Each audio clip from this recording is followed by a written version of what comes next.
Está começando mais um episódio do Inspiradas Podcast. A criatividade está em todo lugar. Uma produção Estúdio Lumina. Você sabe o que são direitos humanos? Sabe como a presença ou a ausência desses direitos afeta a criatividade? Eu sou a Andrea. E eu sou a Isa, e esse é o Inspiradas Podcast. E hoje nós estamos com uma pessoa aqui que é muito maravilhosa, que é ouvinte do nosso podcast, uma das grandes incentivadoras. Desde a primeira vez que a gente disse, a gente quer fazer um podcast, essa pessoa já disse assim, uhul, eu vou super ouvir. E hoje ela pode estar aqui compartilhando seus conhecimentos com a gente. Vou apresentá-la para vocês. Ela é formada em Direito na UFPR, mestre em Direitos Humanos pela PUC-PR, já tem 10 anos de experiência na advocacia, já trabalhou como advogada voluntária na Defensoria Pública e em outros projetos voltados à orientação jurídica para populações vulneráveis, o assunto pelo qual ela é apaixonada. Seja bem-vinda, Andrea! Obrigada! É uma honra estar aqui com vocês, de verdade. Fico muito feliz, eu realmente sou ouvinte fiel do podcast, é sempre muito legal, sempre aprendo bastante coisa. Então, estou bem honrada de estar aqui e espero que possa acrescentar também. Ai, que bom, com certeza vai acrescentar, né? Agora, eu tô com uma dificuldade aqui hoje, gente, porque eu tô com duas Andreias, né? Daí eu falo assim, a Andrea vai entender. Daí as duas se olham e falam, meu Deus, com quem ela tá falando? Mas vai dar tudo certo, gente, vai. Ai, que bom, mas então seja muito bem-vinda, né, ao nosso podcast. Também é um enorme prazer ter você aqui. E vamos lá para nossa sabatina. Então a gente vai começar aqui pelo básico, tá, André? Você pode explicar para a gente um pouco sobre o que são os direitos humanos? Como é que esse conceito surgiu e tem se desenvolvido, né, pelo mundo até o momento, né? Bom, direitos humanos são os direitos que são essenciais para que a gente tenha uma vida digna.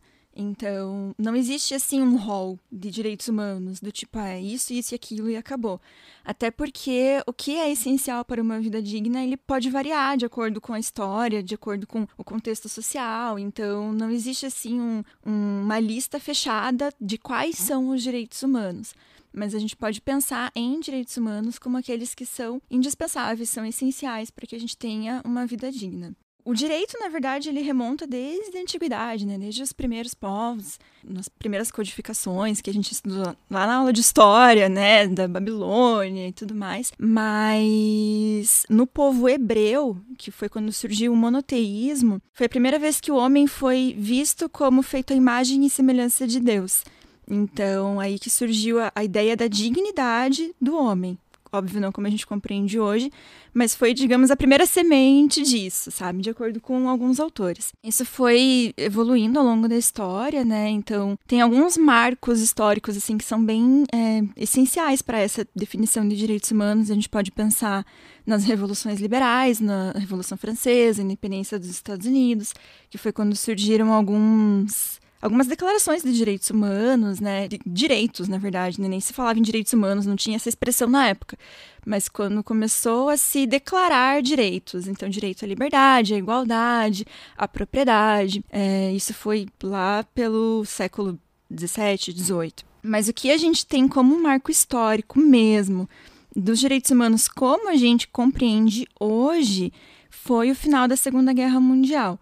Porque com o final da Segunda Guerra, muitos países se reuniram e pensaram, não dá para continuar sem uma proteção que seja efetiva dos direitos humanos, porque o que aconteceu aqui não pode se repetir. Foi assim que surgiu a ONU e a primeira declaração universal mesmo de direitos humanos, que foi em 1948. Então, é uma declaração que muitos países aderiram, inclusive o Brasil na época mesmo, e que inspirou muitas constituições que existem até hoje. A nossa Constituição mesmo foi muito inspirada por essa declaração. Se você pegar a declaração e o artigo 5º da Constituição, você vai ver que é basicamente a mesma coisa. Então, depois da criação da ONU, que surgiram várias outras declarações de direitos humanos, muitas às quais o Brasil aderiu. Surgiram também os sistemas regionais de proteção dos direitos humanos. Então, hoje tem o sistema interamericano, tem o sistema europeu, tem o sistema africano. Então, existem muitos mecanismos de proteção dos direitos humanos. Bom, eu acho que a maneira como a gente compreende hoje, claro que isso está sempre em constante modificação, mas esse recorte histórico a partir da Segunda Guerra que foi mais determinante para fundamentar os direitos como a gente tem hoje. Que lindo! Interessante mesmo, né? A única dessas declarações que eu tive mais contato foi a da Declaração dos Direitos da Criança, né? Porque no movimento escoteiro a gente trabalha isso com as crianças, com os lobinhos, né? Que são de 6 anos e meio a 10 anos e meio, né? E a gente apresenta para eles têm contato, eles leem a declaração. E é muito interessante porque... no contexto que eu trabalhei, né, as crianças, elas tinham uma condição de vida boa e tudo mais. Então, para elas era estranho ver que precisava ser assegurado que as crianças tivessem comida, que as crianças tivessem casa, que tivessem direito à educação.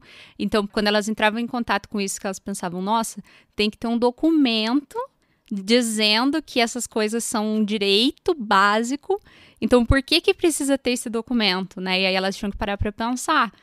Então quer dizer que tem crianças que não têm isso, né? E é uma coisa que traz um choque de realidade, que aí muitas das crianças depois começam a fazer projetos, né? Para ajudar a levar educação, enfim, várias coisas assim, né? Uhum. Então é uma coisa que é super importante da gente saber, ter contato e... Enfim, né? E já incentivar as crianças desde pequenas. Nossa, né? muito legal. Eu acho muito que a gente devia estudar essas coisas na escola, sabe?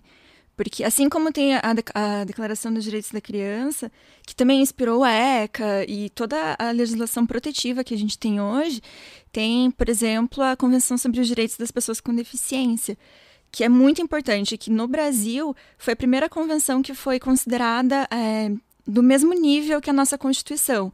Ela entrou no nosso ordenamento no mesmo patamar da nossa Constituição, que é a lei mais importante do país, né? Então, assim, é muito importante. Sim. E a gente às vezes nem fica sabendo, né? Então, deveria ter, sim, né? Um estudo, um incentivo maior, né?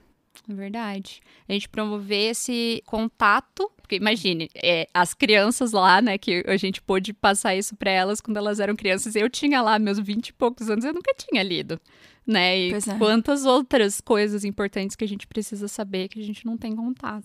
Inclusive, tem uma convenção da ONU que é para a proteção e promoção da diversidade de expressões culturais, que o Brasil ratificou em 2007. Olha só que legal, precisamos estar entrando em contato com essa. Tem declaração para praticamente todos os assuntos. Assim, os direitos humanos, eles são muito amplos, né? Hoje, você poder votar é um direito humano, né? Você poder ser tratado como um igual, independente do seu gênero, da sua etnia. Tudo isso são direitos humanos, né? Então, tem documentos internacionais para proteger todas essas situações. Que bom, né? Que bom. Felizmente. Bom, agora que a gente já deu esse panorama, né, pra gente entender do que estamos falando, né, vamos entrar no tema de criatividade. Então, como que você diria que dá pra gente reconhecer a criatividade dentro desse contexto dos direitos humanos?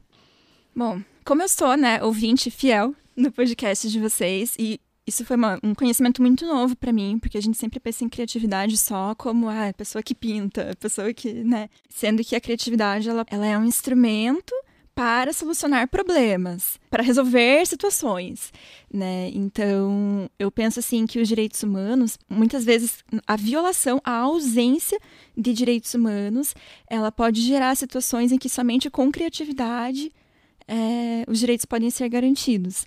Então, que seria nesse sentido, assim, de que a criatividade ela é necessária para a implementação dos direitos humanos. Então, eu vou exemplificar com a história de um filme. Na verdade, é uma história real, né? Que foi feito um filme, tem um documentário, tem uma TED Talk até sobre isso, que é a história de um rapaz num país chamado Malawi, na África, que o nome dele é William. E ele morava numa região muito pobre, de muita seca. Então, milhares de pessoas morreram mesmo de fome, porque assim, eles viviam na agricultura e daí não chovia, então não plantava e não crescia nada. E ele tinha em torno de 14 anos, quando a família dele estava assim, morrendo de fome. E ele não estudava, porque ele não tinha dinheiro para pagar a mensalidade da escola. Mas aí ele começou a frequentar uma biblioteca na comunidade que tinha lá. E ele achou um livro de ciências. E nesse livro tinha a foto de um moinho de vento. Era um livro em inglês, ele não sabia ler inglês, mas ele só olhando as fotos e tal, ele pensou, vou construir um moinho de vento, vou trazer energia para minha comunidade, com isso eu vou fazer uma irrigação do solo para poder plantar e aí minha família não vai morrer de fome.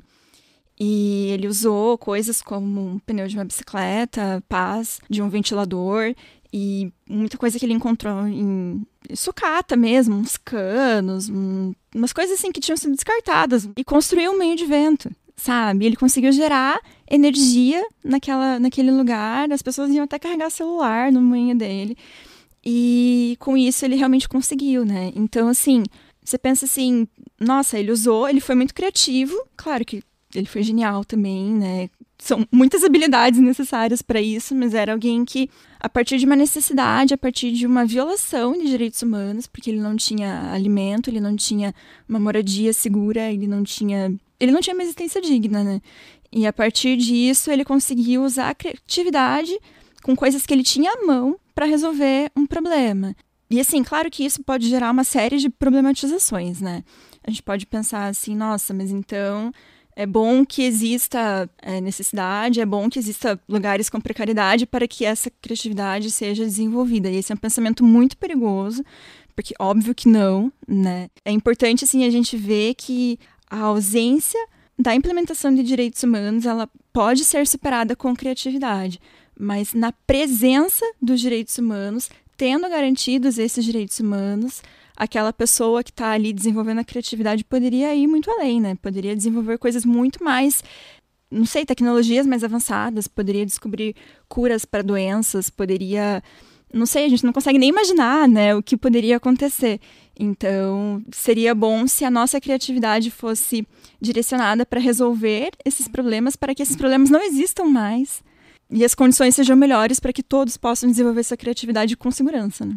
Até eu acho que entra naquela questão que dentro da criatividade a gente estuda, geralmente também nos cursos de criação, né, que envolvem mais criação direta, a gente sempre ouve que a limitação é uma chave, né, um elemento chave para a criatividade.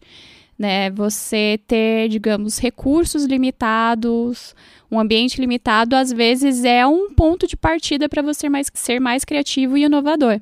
Claro que a gente não quer que faltem os direitos humanos para que isso seja, né, potencializado, né? Mas eu acho que os ambientes limitados têm esse, digamos, ponto favorável, né, de a criatividade entrar mais em ação e poder gerar novas coisas, assim. Esse filme é muito interessante, eu já falei dele aqui no podcast, eu acho que umas 3 ou 4 vezes. E a Isadora ainda não assistiu. Espero que até a publicação deste podcast essa resposta possa mudar. Temos aí algumas semanas. Mas você sabe que essa história que você falou agora, e esse ponto que você trouxe também, Andrea Endes, né?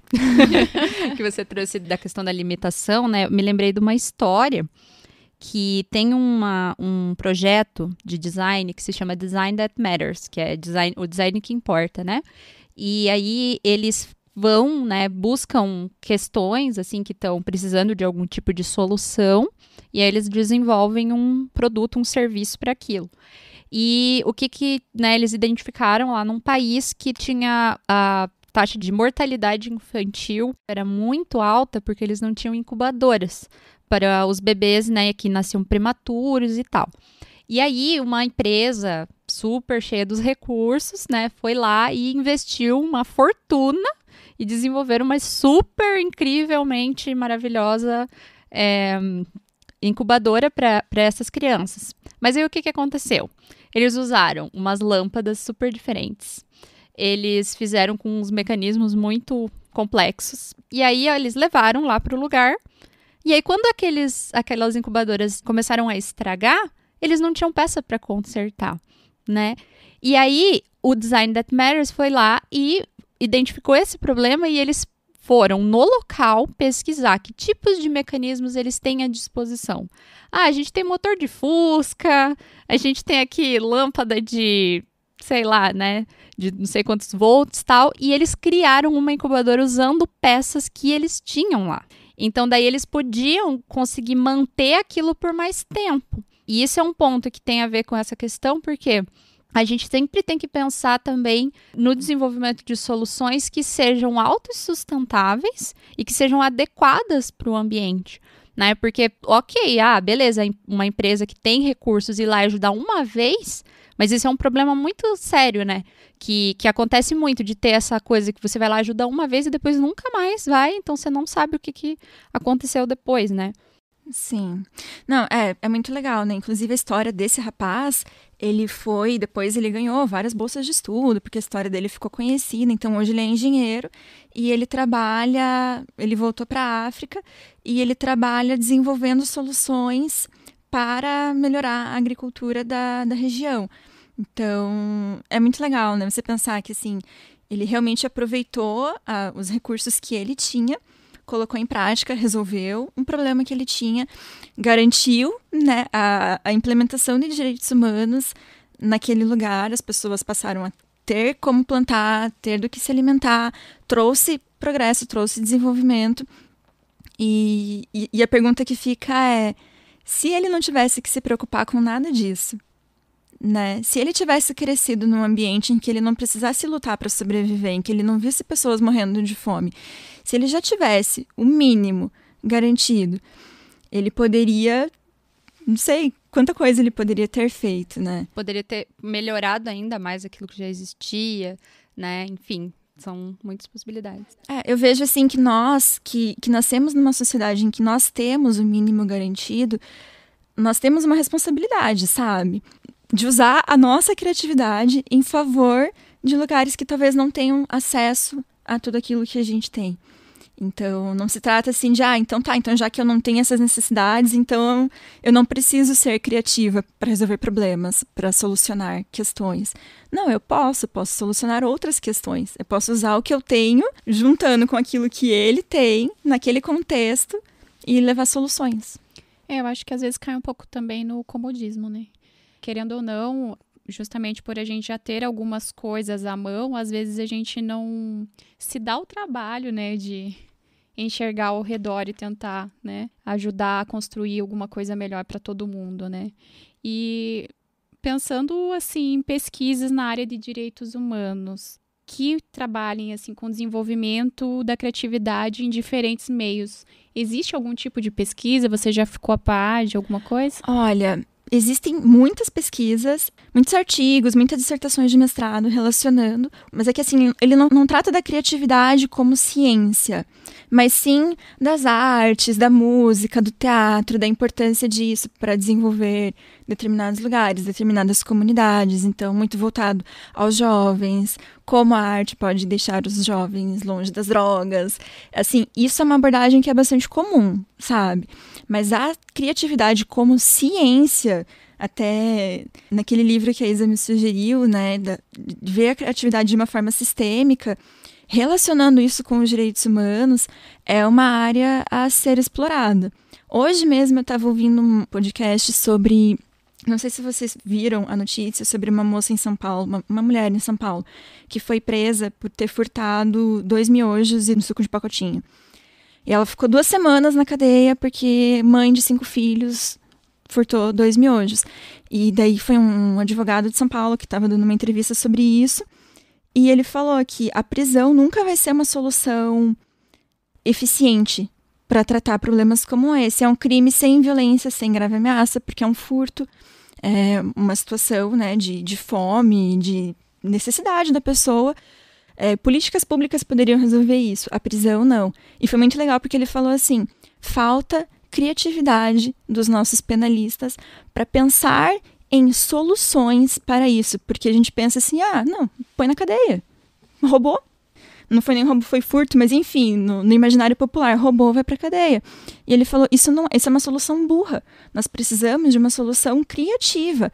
Não significa que a pessoa não vai ter alguma consequência penal, ela pode até ter, mas assim, não é possível que a gente se limite à prisão, não é possível que isso seja a resposta que a gente vai dar para um crime como esse, sabe? Que seja assim, que resolva essa questão de mudança talvez de pensamento ou de atitudes da pessoa, né, em furtar, roubar, sei lá. Exato. Até mesmo, eu acho que o sistema judiciário brasileiro, né, na questão dos presos mesmo, você vê isso, não é uma solução que não funciona, porque as pessoas são presas, claro, devem pagar pelos seus atos, mas só que você fica lá, na ociosidade, não é produtivo, não é construtivo, não tem nenhuma inserção de mudança na vida daquela pessoa efetiva. Nada. E assim, é pior do que isso. É pior, porque quando a pessoa entra no sistema carcerário, ela é praticamente obrigada a entrar em grupos de crime organizado.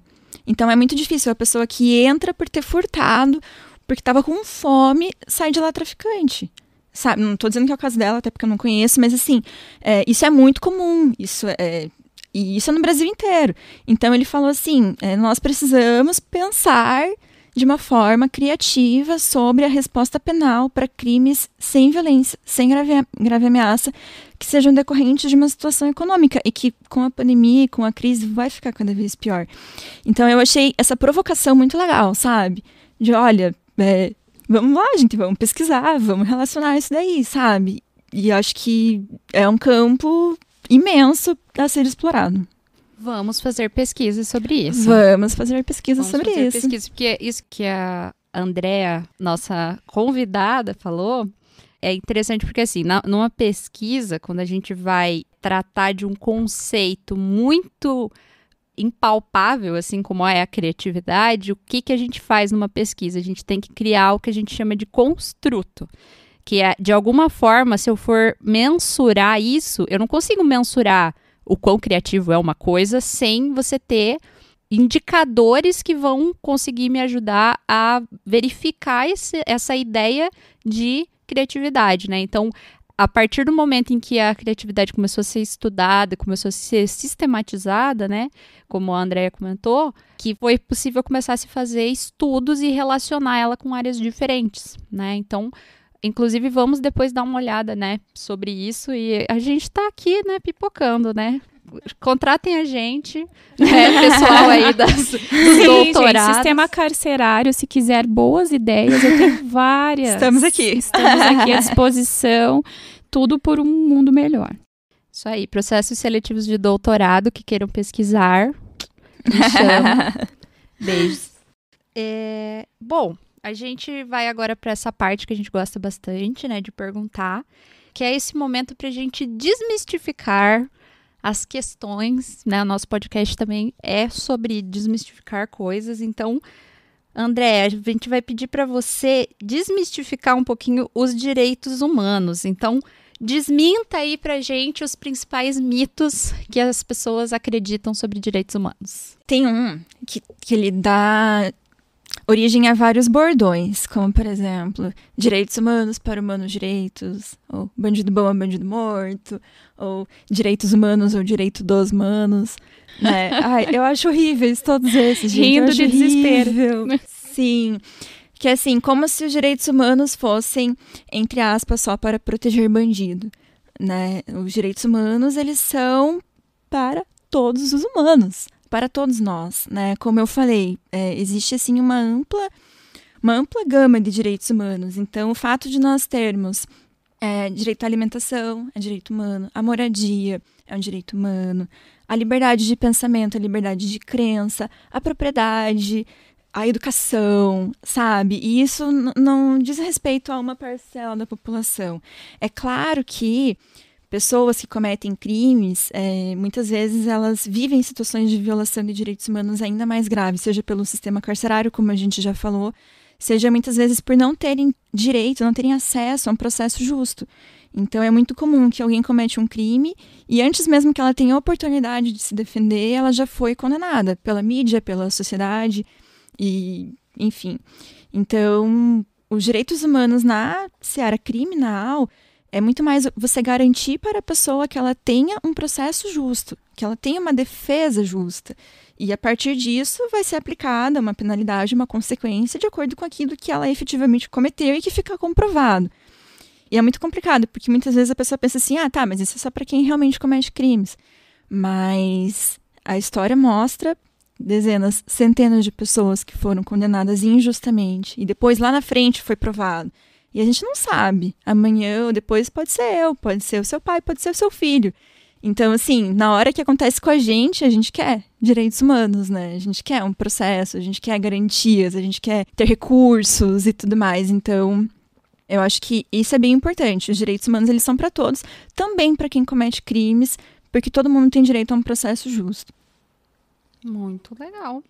Um outro mito que é muito, muito comum, assim, é que direitos humanos é de quem é de esquerda. Eu acho isso muito engraçado. Primeiro que, assim, nem vou entrar nesse mérito de direita e esquerda, porque é uma discussão muito rasa, enfim. Mas os direitos humanos, eles não têm um viés político, como eu falei, né? Ele pode garantir direitos que normalmente são reivindicados por parcelas mais progressistas e eles também têm direitos que normalmente são reivindicados por parcelas mais conservadoras da população. E eu acho muito legal, assim, que o direito à liberdade de pensamento, liberdade de opinião, a democracia, a coexistência de ideias plurais é algo que agrada ou deveria agradar, né, a todos os espectros políticos. Então, não tem, assim, não é propriedade de um determinado partido ou de um determinado grupo político ou social. Todos nós devemos lutar para que todos nós tenhamos acesso a direitos humanos e que continue sendo assim, que a gente continue tendo essa liberdade e direito a essa pluralidade. Que bacana. Não, e é uma questão de buscar informação também, né? Porque são coisas básicas, né? É aquela velha história, né? As pessoas acabam caindo nesses mitos por ter uma visão muito superficial ou ter ouvido alguém falar alguma vez alguma coisa, ouvir dizer, e daí aquilo vira uma super verdade na cabeça da pessoa, né? Sim. Eu acho que também as pessoas têm que parar de ver os direitos humanos como um luxo, né? Tipo, pessoas que moram nas ruas. Não é um luxo ter comida e um abrigo, né? Pra morar. E muitas vezes as pessoas fazem uma relativização, assim, do tipo, a pessoa tá na rua porque quer, tem trabalho. Será? Será que ela tá bem psicologicamente? Há quanto tempo ela tá na rua? Tantas, né, questões por trás disso. Uma pessoa que fala uma coisa dessa, quantas vezes você já conversou com um mendigo na rua pra perguntar a história dele? Exato. Né? Eu já conversei e já teve muitas histórias que você fica chocado. E não é, às vezes, a situação que levou a pessoa àquilo, talvez não fosse muito diferente de alguém que tinha mais proximidade com ter mais condições e a pessoa não foi morar na rua porque ela tinha uma família, porque ela tinha alguém. Uma rede, né, de apoio, né? Uma rede de apoio. A pessoa, às vezes, acaba caindo numa questão dessas por simplesmente não ter tido uma escolha. Né? Sim, é muito legal isso, porque os direitos, eles realmente não são privilégios, eles são direitos, né? Nós podemos exigi-los, né? Todos nós temos, assim, é garantido para todos nós. Então, é complicado.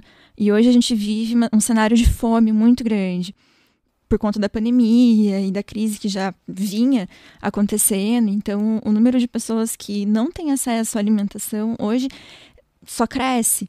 Então, isso realmente não é um privilégio, né? Não é, como você falou, não é um luxo. Todos nós deveríamos ter, isso não deveria ser nem discutido. Sim. Né? Nós já deveríamos ter superado isso como humanidade, né? Deveríamos estar preocupados com outras questões. Mas que bom que a gente tem pessoas preocupadas com isso e que elas realmente usem sua criatividade em prol de desenvolver soluções para superar essas violações de direitos humanos. Maravilhoso! Mas agora chegou uma parte muito triste. Que nós vamos finalizar. Então, para encerrar, André, a gente sempre pergunta para os nossos convidados como que eles relacionam o tema que foi apresentado aqui no podcast com a criatividade. Então, Andréia, a criatividade e os direitos humanos são interdependentes. Acho que um precisa do outro para se desenvolver de forma plena.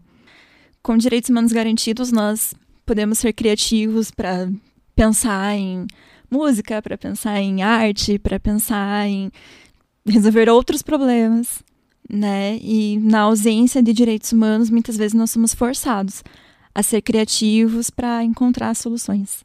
Arrasou, menina. Muito bom. Muito obrigada, Andréia, pela sua presença. Nós queremos te agradecer, né, pela sua disposição em vir até aqui gravar com a gente hoje. Muito obrigada. Eu que agradeço o convite, meninas. Foi muito bom conversar com vocês. Com certeza. Muito obrigada. E esse foi o Inspiradas Podcast de hoje com a Andréia Kessler, que está aqui com a gente. E nós temos muito mais conteúdo sobre criatividade nos nossos canais, então sigam a gente lá em @estudio.lumina. Fique por dentro dos nossos insights, conteúdos. E agora, Andréia? Para finalizar a nossa música de encerramento. Acabou, Roma!